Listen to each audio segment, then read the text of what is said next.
time for another Dart Daily. I'm back in the shop, still working on the Give-A-Way Gladiator that one of you is going to win.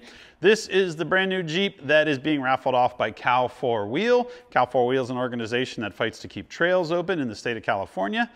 And whether you live in California or not, you probably want to come run trails in California someday. We've got some great trails, Johnson Valley, the Rubicon. So buying a raffle ticket not only helps keep those trails open, but one of you will get to win a Jeep. So when you come to California to pick your Jeep up, you can go run some of those trails.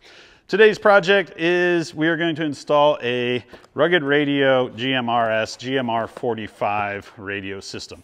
Now, GMRS is a type of radio system. I am not a radio guru, so I'm going to try and tell you what I know and help you decide if you want a GMRS style system or what is also known as a business band like bandwidth, which is, I think, is a VHF system. The GMRS stands for General Mobile Radio System, which is a FM UHF system. UHF is ultra high frequency, VHF is very high frequency. What's the difference? I don't know. I'm not really a guru in it, but I can tell you that Rugged Radio recommends GMRS if you're more of a recreational wheeler, where the business band is more for race teams. So like if your friends have a radio in their vehicle and it has a screen and it comes up with names of race teams, maybe it's BFG or King of the Hammers or something along that lines, that is most likely the business band. If it's a bunch of numbers, it's most likely a GMRS. The cool thing is, not only did Rugged Radio supply a radio system for the Jeep, they also supplied two handheld radios that you could either hand to a buddy in his vehicle if he doesn't have a system, or you could hand it to your spotter and say, hey, hop out there and talk me through this obstacle, because I just won a brand new Jeep and I don't want to smash it on the very first rock obstacle. Here's the cool part. Because this is a Jeep and it's very popular, Jeeps are very popular, whether you like it or not, Rugged has a very simple system to mount it. They have a really nice bracket that goes on the side of the transmission hump inside the cab. They have a really clean wiring system that lays out from the battery through the firewall and to the radio. They also have a very clean and simple antenna mount that goes on the driver's side of the Jeep and then attach the antenna right to it. So very clean, very simple because it's a Jeep. They do offer stuff for just about anything. I have run the Rugged Radio systems on Jeeps, buggies, custom trucks, stuff that are very unusual, like that Jeep behind me there, that has a Rugged system. And you don't just get a bolt-on system for a crazy hot rod flat fender. But if you have a new Wrangler, you do. And it goes as, what it ends up being is a very clean and simple install. So today we're gonna hop into this thing, get this radio installed so that when you win this, you can have the fun that we have every year on our Ultimate Venture trip, where you're four-wheeling together and you can talk to your buddies and you're kind of heckling each other and helping each other through the trail, and also keeping track of each other like, hey, Joe, where'd you go? Or Dave, why are you stuck on that log? So a radio system is really cool. We used to all use CB radios in the past. Now it's kind of moved on to this more modern system. And today we're gonna put one in your Jeep. First step is to install a bracket on the passenger side of the transmission tunnel on the center console. You're gonna pop a little cover off and then remove a 10mm bolt, and then this bracket will bolt on using the 10mm bolt, and it slides up underneath the plastic. Next, you're gonna install this bracketry to the radio itself, and then this will slide over some carriage bolts on the bracket on the side of the transmission hump, and everything tightens up and the radio is installed. Next step is the antenna mount. This is a bracket that will go right on the side of the cow here. I put a little tiny bend in the very top of it because the Give-A-Way Gladiator has this DC ditch light mount. So I don't want to tighten this down and have it smash into that. So I put a little bend in it. There's also a rubber washer that goes on the back side of this. That will screw right in there. And then this will be where the Rugged antenna mounts. The next step is to run the wiring. We already have the antenna mount and the radio mounted. The cool thing about the Gladiators and the new Wranglers is that they have thought about people running wires into the dash. So there's a hole in the firewall with a grommet, and the rugged kit comes with the wiring harness already set up for that grommet.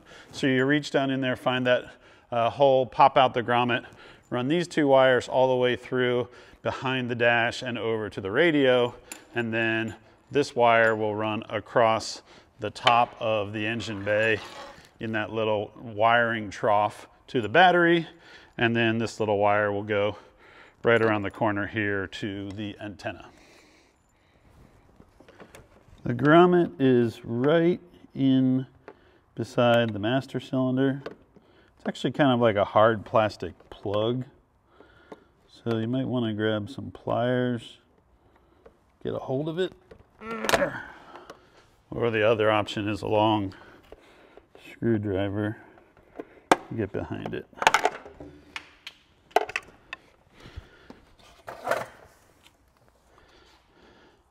It's going to look like that. Then we'll take the antenna wire and this wire with this plug and feed those through the firewall.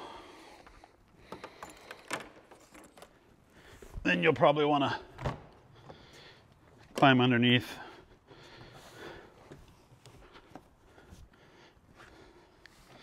the dash and grab those two wires. You're probably going to find that pulling the bottom of the dash out so you can get access to the wire loom is going to make it a lot easier.